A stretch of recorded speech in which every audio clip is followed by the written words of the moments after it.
ఉగాది అయితే పచ్చడి షడ్రుచులు అయితే ఉంటాయి. షడ్రుచులు అంటే 6 రుచులుగా ఉంటాయి.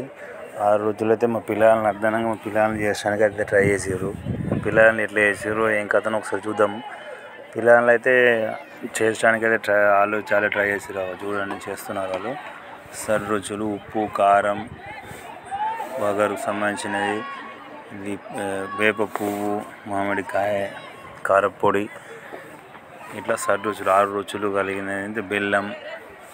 బెల్లం అయితే తీపికి, వేప పువ్వు అయితే చేదుకు, ఉప్పు అయితే వగరుకు, కారం అయితే కారంకు, మామిడికాయ అయితే పులుపుకు, చింతపండు పులుపుకి, ఇట్లా షడ్రుచులు 6 రుచులు కలిసి అయితే తయారు చేస్తారు.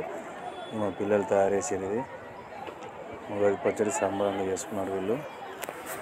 సంబరంగా అయితే చేసుకున్నారు. అది ఎట్లా వచ్చిందని టేస్ట్ అయితే బాగా వచ్చింది.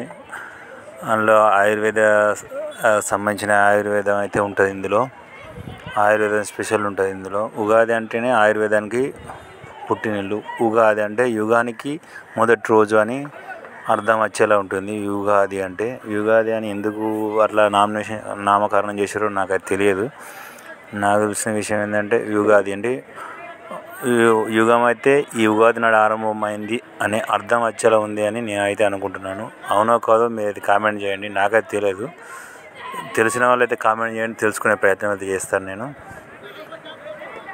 Thank you very much.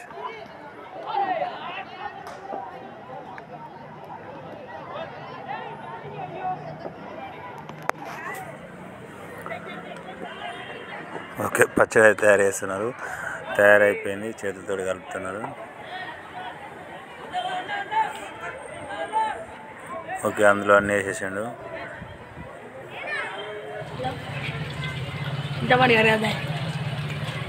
గ్లాసులో మంచి అయితే ఇచ్చే ప్రయత్నం చేస్తుంది. అది సూపర్ టేస్టీ తయారు చేశారు పిల్లలు ఇవాళ హైబ్రిడ్ పిల్లలు అంటారు కదా, అట్లా తయారు చేశారు. సూపర్ నైస్, టేస్ట్ అయితే బాగా వచ్చింది.